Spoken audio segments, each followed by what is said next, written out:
el inmortal. En Londres, a principios del mes de junio de 1929, el anticuario Joseph Cartapilus, de Esmirna, ofreció a la princesa de Lusinge los 6 volúmenes en cuarto menor, 1715-1720, de la Ilíada de Pope. La princesa los adquirió. Al recibirlos, cambió unas palabras con él. Era, nos dice, un hombre consumido y terroso, de ojos grises y barba gris, de rasgos singularmente vagos. Se manejaba con fluidez e ignorancia en diversas lenguas. En muy pocos minutos pasó del francés al inglés y de inglés a una conjunción enigmática de español de Salónica y de portugués de Macao. En octubre, la princesa oyó por un pasajero del Zeus que Cartapilus había muerto en el mar, al regresar a Esmirna, y que lo habían enterrado en la isla de Ios. En el último tomo de la Ilíada halló este manuscrito. El original está redactado en inglés y abunda en latinismos. La versión que ofrecemos es literal. 1. Que yo recuerde, mis trabajos comenzaron en un jardín de Tebas Hecatómpilos, cuando Diocleciano era emperador. Yo había militado, sin gloria, en las recientes guerras egipcias, yo era tribuno de una legión que estuvo acuartelada en Berenice, frente al Mar Rojo. La fiebre y la magia consumieron a muchos hombres que codiciaban magnánimos el acero. Los mauritanos fueron vencidos. La tierra que antes ocuparon las ciudades rebeldes fue dedicada eternamente a los dioses plutónicos. Alejandría, debelada, imploró en vano la misericordia del César. Antes de un año las legiones reportaron el triunfo, pero yo logré apenas divisar el rostro de Marte. Esa privación me dolió y fue tal vez la causa de que yo me arrojara a descubrir, por temerosos y difusos desiertos, la secreta ciudad de los inmortales. Mis trabajos empezaron, he referido, en un jardín de Tebas. Toda esa noche no dormí, pues algo estaba combatiendo en mi corazón. Me levanté poco antes del alba. Mis esclavos dormían, la luna tenía el mismo color de la infinita arena. Un jinete rendido y ensangrentado venía del oriente. A unos pasos de mí, rodó del caballo. Con una tenue voz insaciable me preguntó en latín el nombre del río que bañaba los muros de la ciudad. Le respondí que era el Egipto, que alimentan las lluvias. Otro es el río que persigo, replicó tristemente, el río secreto que purifica de la muerte a los hombres. Oscura sangre le manaba del pecho. Me dijo que su patria era una montaña que está del otro lado del Ganges y que en esa montaña era fama que si alguien caminara hasta el occidente, donde se acaba el mundo, llegaría al río cuyas aguas dan la inmortalidad. Agregó que en la margen ulterior se eleva la ciudad de los inmortales, ricas en baluartes y anfiteatros y templos. Antes de la aurora murió, pero yo determiné descubrir la ciudad y su río. Interrogados por el verdugo, algunos prisioneros mauritanos confirmaron la relación del viajero. Alguien recordó la llanura elísea, en el término de la tierra, donde la vida de los hombres es perdurable. Alguien, las cumbres donde nace el Páctolo, cuyos moradores viven un siglo. En Roma, conversé con filósofos que sintieron que dilatar la vida de los hombres era dilatar su agonía y multiplicar el número de sus muertes. Ignoro si creí alguna vez en la ciudad de los inmortales. Pienso que entonces me bastó la tarea de buscarla. Flavio, procónsul de Getulia, me entregó 200 soldados para la empresa. También recluté mercenarios, que se dijeron conocedores de los caminos y que fueron los primeros en desertar. Los hechos ulteriores han deformado hasta lo inextricable el recuerdo de nuestras primeras jornadas. Partimos de Arsinoe y entramos en el abrasado desierto. Atravesamos el país de los trogloditas, que devoran serpientes y carecen del comercio de la palabra. El de los garamantes, que tienen mujeres en común y se nutren de leones. El de los augilas, que solo veneran el tártaro. Fatigamos otros desiertos, donde es negra la arena, donde el viajero debe usurpar las horas de la noche, pues el fervor del día es intolerable. De lejos divisé la montaña que dio nombre al océano. En sus laderas crece el euforbio, que anula los venenos. En la cumbre habitan los sátiros, nación de hombres ferales y rústicos, inclinados a la lujuria. Que en esas regiones bárbaras, donde la tierra es madre de monstruos, pudieran albergar en su seno una ciudad famosa, a todos nos pareció inconcebible. Proseguimos la marcha, pues hubiera sido una afrenta retroceder. Algunos temerarios durmieron con la cara expuesta a la luna. La fiebre los ardió. En el agua depravada de las cisternas, otros bebieron la locura y la muerte. Entonces comenzaron las deserciones. Muy poco después, los motines. Para reprimirlos, no vacilé ante el ejercicio de la severidad. Procedí rectamente, pero un centurión me advirtió que los sediciosos, ávidos de vengar la crucifixión de uno de ellos, maquinaban mi muerte. Huí del campamento, con los pocos soldados que me eran fieles. En el desierto los perdí, entre los remolinos de arena y la vasta noche. Una flecha cretense me laceró. Varios días erré sin encontrar agua, o un solo enorme día multiplicado por el sol, por la sed y por el temor de la sed. Dejé el camino al arbitrio de mi caballo. En Enalba, la lejanía se erizó de pirámides y de torres. Insoportablemente soñé con un exiguo y nítido laberinto. En el centro había un cántaro. Mis manos casi lo tocaban, mis ojos lo veían, pero tan intrincadas y perplejas eran las curvas, que yo sabía que iba a morir antes de alcanzarlo. Al desenredarme por fin de esa pesadilla, me vi tirado y maniatado en un oblongo nicho de piedra, no mayor que una sepultura común, superficialmente excavado en el agrio declive de una montaña. Los lados eran húmedos, antes pulidos por el tiempo que por la industria. Sentí en el pecho un doloroso latido, sentí que me abrasaba la sed. Me asomé y grité débilmente. Al pie de la montaña se dilataba sin rumor un arroyo impuro, entorpecido por escombros y arena. En la opuesta margen resplandecía, bajo el último sol o bajo el primero, la evidente ciudad de los inmortales. Vi muros, arcos, frontispicios y foros. El fundamento era una meseta de piedra. Un centenar de nichos irregulares, análogos al mío, surcaban la montaña y el valle. En la arena había pozos de poca hondura. De esos mezquinos agujeros, y de los nichos, emergían hombres de piel gris, de barba negligente, desnudos. Creí reconocerlos. Pertenecían a la estirpe bestial de los trogloditas, que infestan las riberas del Golfo Arábigo y las grutas etiópicas. No me maravillé de que no hablaran ni de que devoraran serpientes. La urgencia de la sed me hizo temerario. Consideré que estaba a unos 30 pies de la arena. Me tiré, cerrados los ojos, atadas a la espalda las manos, montaña abajo. Hundí la cara ensangrentada en el agua oscura. Bebí como se abrevan los animales. Antes de perderme otra vez en el sueño y en los delirios, inexplicablemente repetí unas palabras griegas. Los ricos teutros de Selea que beben el agua negra del Esepo. No sé cuántos días y noches rodaron sobre mí. Doloroso, incapaz de recuperar el abrigo de las cavernas, desnudo en la ignorada arena, dejé que la luna y el sol jugaran con mi asiago destino. Los trogloditas, infantiles en la barbarie, no me ayudaron a sobrevivir o a morir. En vano les rogué que me dieran muerte. Un día, con el filo de un pedernal rompí mis ligaduras. Otro, me levanté y pude mendigar o robar, yo, Marco Flaminio Rufo, tribuno militar de una de las legiones de Roma, mi primera detestada ración de carne de serpiente. La codicia de ver a los inmortales, de tocar la sobrehumana ciudad, casi me vedaba dormir. Como si penetraran mi propósito, no dormían tampoco los trogloditas. Al principio inferí que me vigilaban. Luego, que se habían contagiado de mi inquietud, como podrían contagiarse los perros. Para alejarme de la bárbara aldea, elegí la más pública de las horas, la declinación de la tarde, cuando casi todos los hombres emergen de las grietas y de los pozos y miran el poniente, sin verlo. Oré en voz alta, menos para suplicar el favor divino que para intimidar a la tribu con palabras articuladas. Atravesé el arroyo que los médanos entorpecen y me dirigí a la ciudad.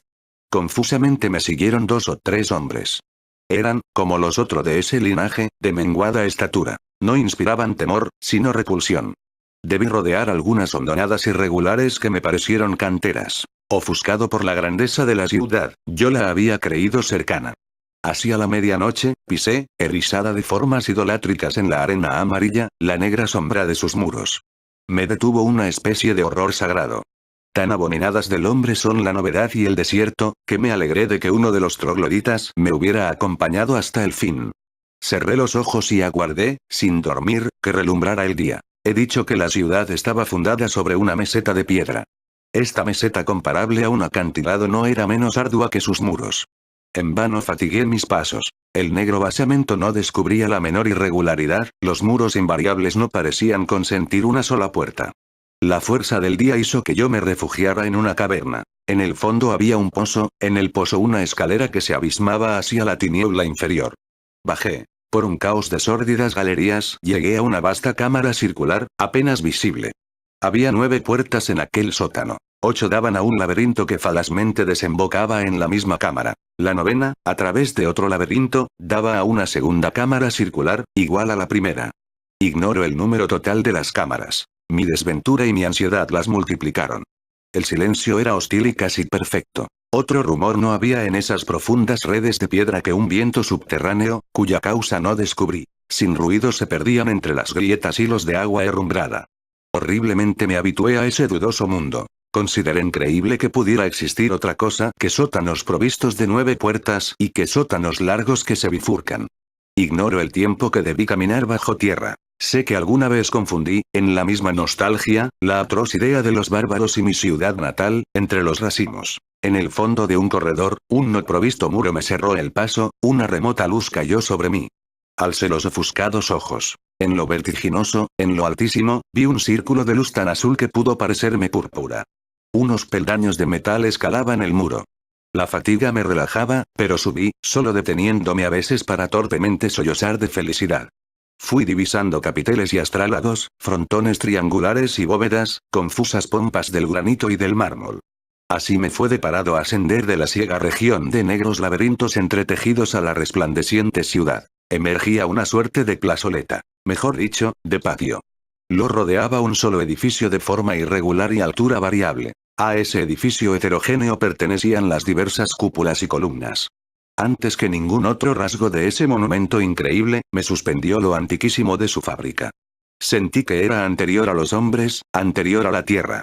Esa notoria antigüedad, aunque terrible de algún modo para los ojos, me pareció adecuada al trabajo de obreros inmortales. Cautelosamente al principio, con indiferencia después, con desesperación al fin, erré por escaleras y pavimentos del inextricable palacio.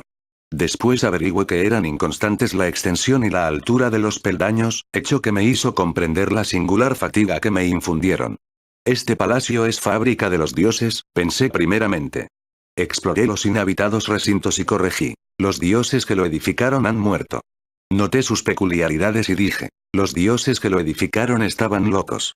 Lo dije, bien lo sé, con una incomprensible reprobación, que era casi un remordimiento, con más horror intelectual que miedo sensible. A la impresión de enorme antigüedad se agregaron otras. La de lo interminable, la de lo atroz, la de los complejamente insensato. Yo había cruzado un laberinto, pero la nítida ciudad de los inmortales me atemorizó y repugnó.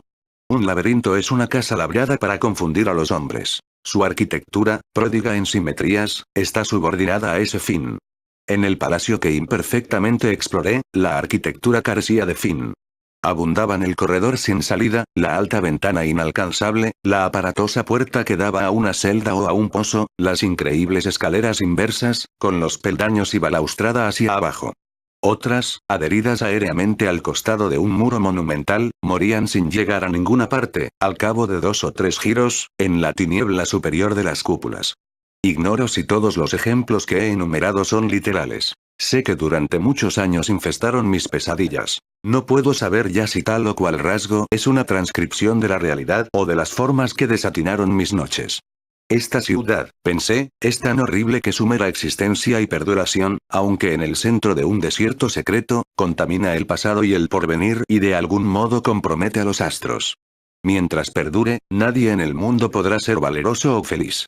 No quiero describirla. Un caos de palabras heterogéneas, un cuerpo de tigre o de toro, en el que pulularan monstruosamente, conjugados y odiándose, dientes, órganos y cabezas, pueden, tal vez, ser imágenes aproximativas. No recuerdo las etapas de mi regreso, entre los polvorientos y húmedos hipogeos.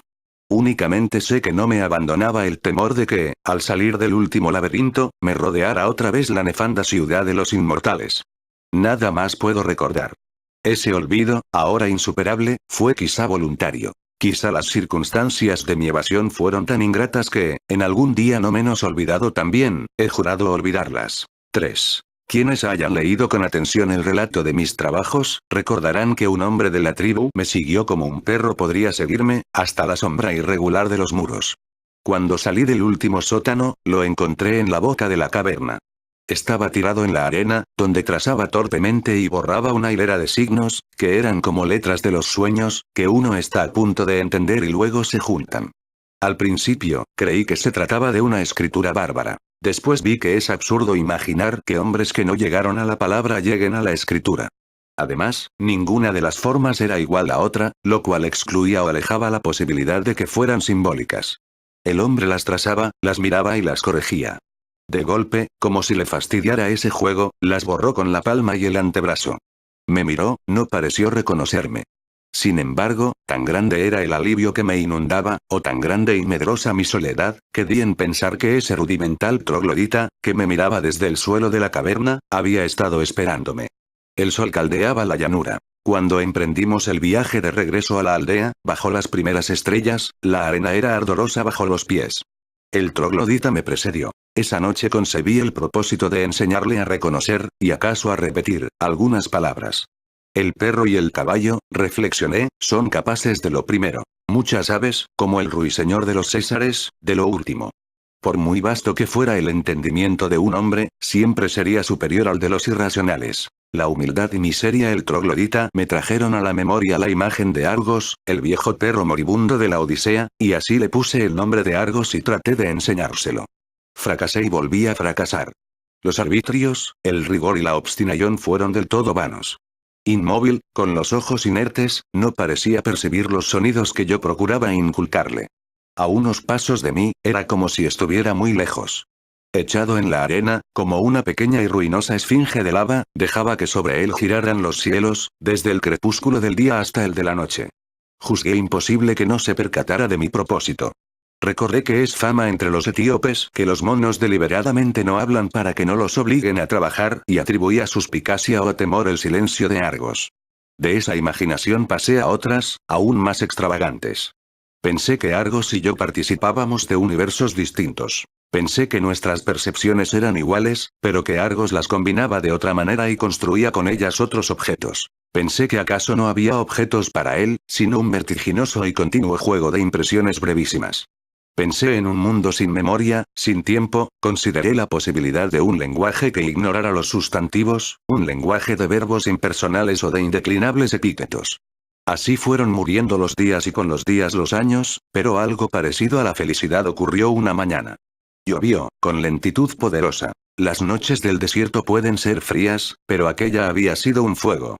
Soñé que un río de Tesalía, a cuyas aguas yo había restituido un pez de oro, venía a rescatarme. Sobre la roja arena y la negra piedra yo lo oía acercarse. La frescura del aire y el rumor atareado de la lluvia me despertaron. Corrí desnudo a recibirla. Declinaba la noche. Bajo las nubes amarillas la tribu, no menos dichosa que yo, se ofrecía a los vivios aguaceros en una especie de éxtasis. Parecían coribantes a quienes posee la divinidad. Argos, puestos los ojos en la esfera, gemía. Raudales le rodaban por la cara. No solo de agua, sino, después lo supe, de lágrimas. Argos, le grité, Argos. Entonces, con mansa admiración, como si descubriera una cosa perdida y olvidada hace mucho tiempo, Argos balbuceó estas palabras. Argos, perro de Ulises. Y después, también sin mirarme, este perro tirado en el estiércol. Fácilmente aceptamos la realidad, ¿acaso porque intuimos que nada es real? Le pregunté qué sabía de la Odisea. La práctica del griego le era penosa. Tuve que repetir la pregunta. Muy poco, dijo. Menos que el rapsoda más pobre. Ya habrán pasado 1100 años desde que la inventé. 4. Todo me fue dilucidado aquel día. Los trogloditas eran los inmortales. El riacho de aguas arenosas, el río que buscaba el jinete. En cuanto a la ciudad cuyo nombre se había dilatado hasta el Ganges, 9 siglos haría que los inmortales la habían asolado.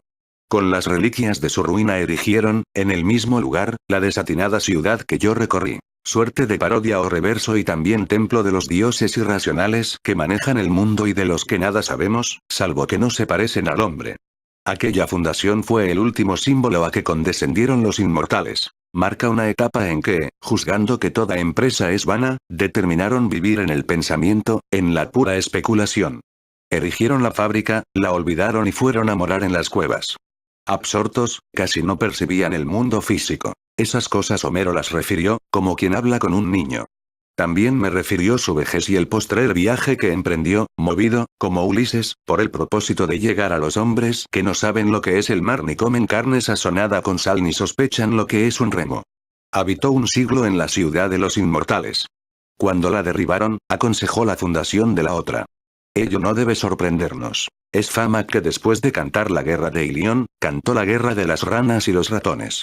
Fue como un dios que creara el cosmos y luego el caos. Ser inmortal es baladí. Menos el hombre, todas las criaturas lo son, pues ignoran la muerte. Lo divino, lo terrible, lo incomprensible, es saberse inmortal.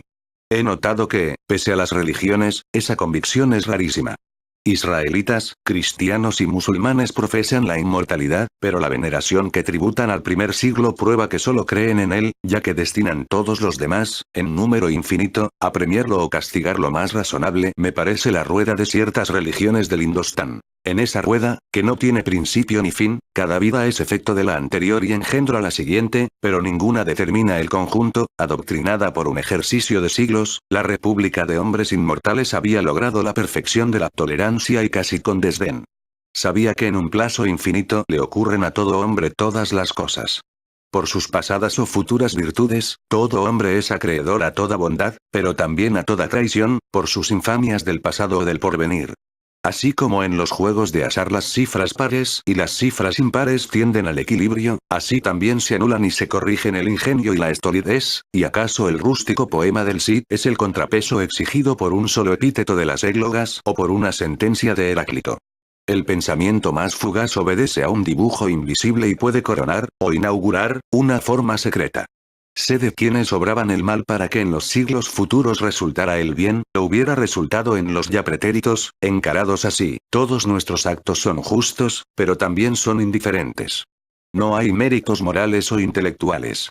Homero compuso la Odisea. Postulado un plazo infinito, con infinitas circunstancias y cambios, lo imposible es no componer, siquiera una vez, la Odisea. Nadie es alguien, un solo hombre inmortal es todos los hombres. Como Cornelio Agripa, soy Dios, soy héroe, soy filósofo, soy demonio y soy mundo, lo cual es una fatigosa manera de decir que no soy. El concepto del mundo como sistema de precisas compensaciones influyó vastamente en los inmortales. En primer término, los hizo invulnerables a la piedad. He mencionado las antiguas canteras que rompían los campos de la otra margen. Un hombre se despeñó en la más honda. No podía lastimarse ni morir, pero lo abrasaba la sed. Antes de que le arrojaran una cuerda pasaron 70 años. Tampoco interesaba el propio destino.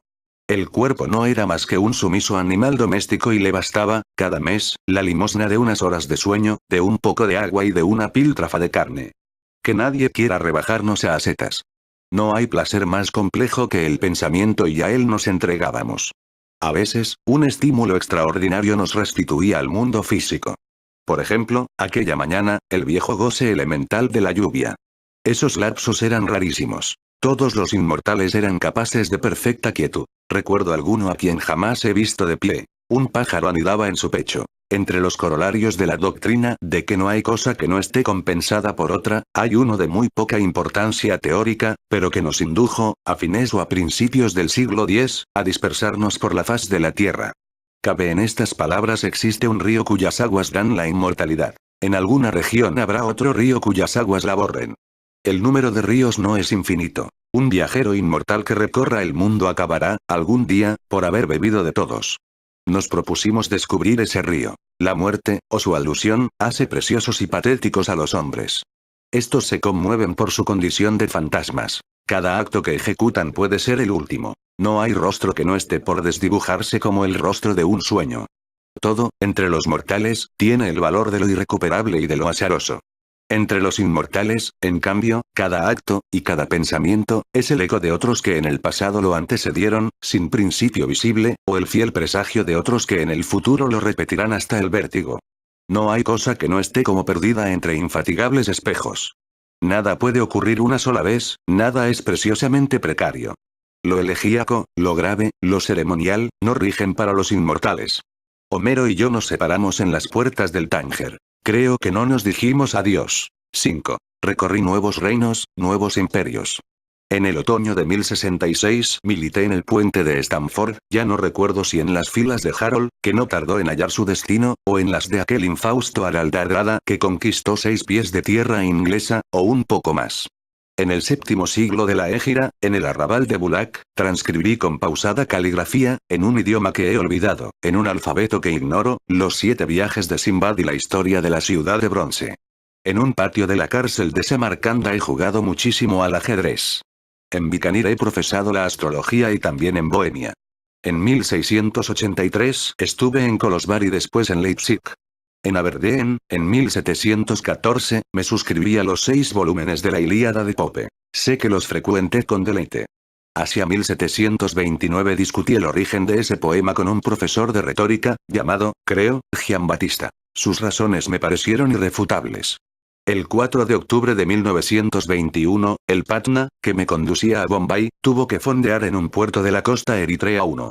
Bajé. Recordé otras mañanas muy antiguas, también frente al Mar Rojo, cuando yo era tribuno de Roma y la fiebre y la magia y la inacción consumían a los soldados. En las afueras vi un caudal de agua clara. La probé, movido por la costumbre. Al repechar el margen, un árbol espinoso me laceró el dorso de la mano. El inusitado dolor me pareció muy vivo. Incrédulo, silencioso y feliz, contemplé la preciosa formación de una lenta gota de sangre. De nuevo soy mortal, me repetí, de nuevo me parezco a todos los hombres. Esa noche dormí hasta el amanecer. He revisado al cabo de un año, estas páginas. Me constan que se ajustan a la verdad, pero en los primeros capítulos, y aun en ciertos párrafos de los otros, creo percibir algo falso.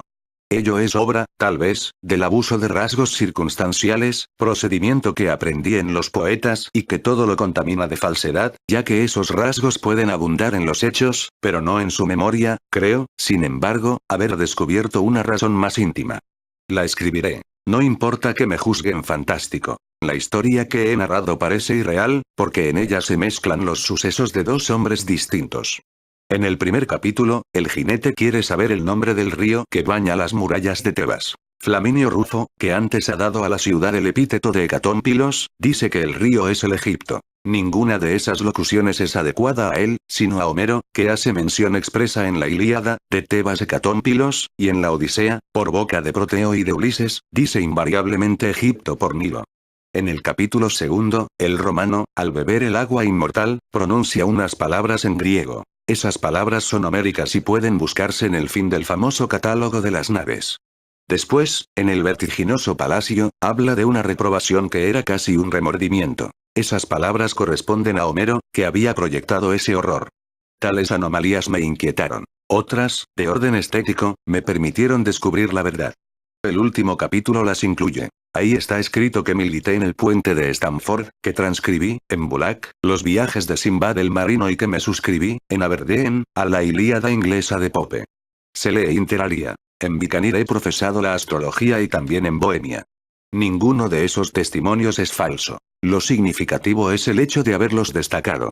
El primero de todos parece convenir a un hombre de guerra, pero luego se advierte que el narrador no repara en lo bélico y sí en la suerte de los hombres. Los que siguen son más curiosos. Una oscura razón elemental me obligó a registrarlos. Lo hice porque sabía que eran patéticos. No lo son, dichos por el romano Flaminio Rufo. Lo son, dichos por Homero. Es raro que éste copie, en el siglo XIII, las aventuras de Sinbad, de otro Ulises, y descubra, a la vuelta de muchos siglos, en un reino boreal y un idioma bárbaro, las formas de su Ilíada. En cuanto a la oración que recoge el nombre de Bicanir, se ve que la ha fabricado un hombre de letras, ganoso, como el autor del catálogo de las naves, de mostrar vocablos espléndidos. Cuando se acerca el fin, ya no quedan imágenes del recuerdo. Solo quedan palabras. No es extraño que el tiempo haya confundido las que alguna vez me representaron con las que fueron símbolos de la suerte de quien me acompañó tantos siglos. Yo he sido Homero. En breve, seré nadie, como Ulises. En breve, seré todos. Estaré muerto. Postdata de 1950. Entre los comentarios que ha despertado la publicación anterior, el más curioso, ya que no el más urbano, bíblicamente se titula A Coat of Many Colours, Manchester, 1948, y es obra de la tenacísima pluma del Dr. Naum Cordovero. Abarca unas 100 páginas.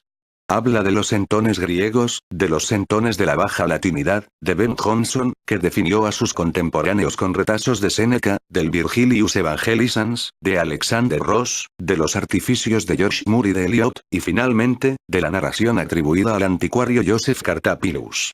Denuncia, en el primer capítulo, breves interpolaciones de Plinio, Historia Naturalis, b. 8. En el segundo, de Thomas de Quincey, Writings, I. 439. En el tercero, de una epístola de Descartes al embajador Pierre Chanut. En el cuarto, de Bernard Shaw, Back to Methuselah, b. Infiere de esas intrusiones, o hurtos, que todo el documento es apócrifo. A mi entender, la conclusión es inadmisible. Cuando se acerca el fin, escribió Cartapilus, ya no quedan imágenes del recuerdo. Solo quedan palabras. Palabras, palabras desplazadas y mutiladas, palabras de otros, fue la pobre limosna que le dejaron las horas y los siglos. A Cecilia ingenieros.